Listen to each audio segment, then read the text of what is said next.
ကျွန်တော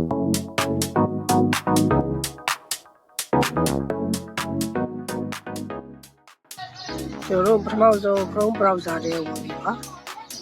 e-temp လေးဆိုတဲ့လေးအတူတွေနဲ့ကျွန်တော်စမ်းပြပေးမယ်ခင်ဗျာဒီမှာ temp လေး feed အတူ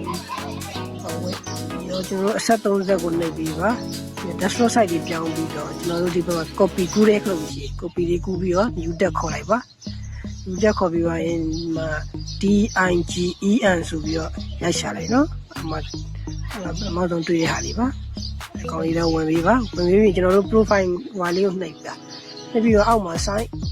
up free ဆိုတာလေ sign up for free အကောင့်လေးနှိပ်ပြီးတော့ကျွန်တော်တို့ copy ကူးလိုက်တာလေးကိုဒီမှာထည့်ပြီနော်ထည့်ပြီးသွားရင်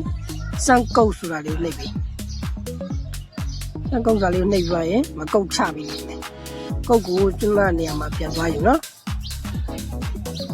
noti လေးကြားလိမ့်မယ်အမ noti လေးကြားလာရဲ့အကောင့်လေးထောက်ပြီးရင်ကျွန်တော်တို့ကုတ်နံပါတ်6လုံးရှိတယ်အဲ6လုံးကို copy ကူးပြီးတော့ဆွမ်းနာနေရာမှာကုတ်လေးပြန်ထည့်ပြရပါနော်ကုတ်ပြန်ထည့်ပြီးသွားရင်အောက်မှာ continue ဆိုတာလေးရှိတယ်အကောင့်လေးကိုနှိပ်နော်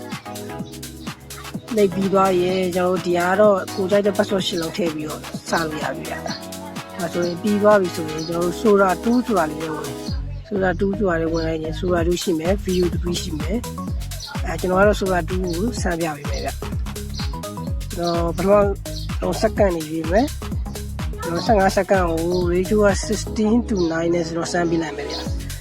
တော့ copy ကူးလာတာလေးရှိတယ်အဲကောင်လေးနဲ့ကျွန်တော်စမ်းပြပေးမယ်generate လုပ်လို့ရပြီเนาะ generate လုပ်ပြီးသွားရင်ကျွန်တော်တို့စောင့်အောင်မယ်နည်းနည်းတော့ကြာသေးတယ်ဗျ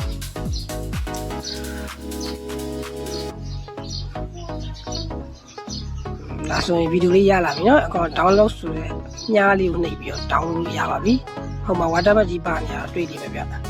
watermark မပါခြင်းဘူးဆိုရင်ကျွန်တော်တို့ဒီဘက်ညာဘက်အစွန်ဆုံးတောင်းอ่ะဒီမှာ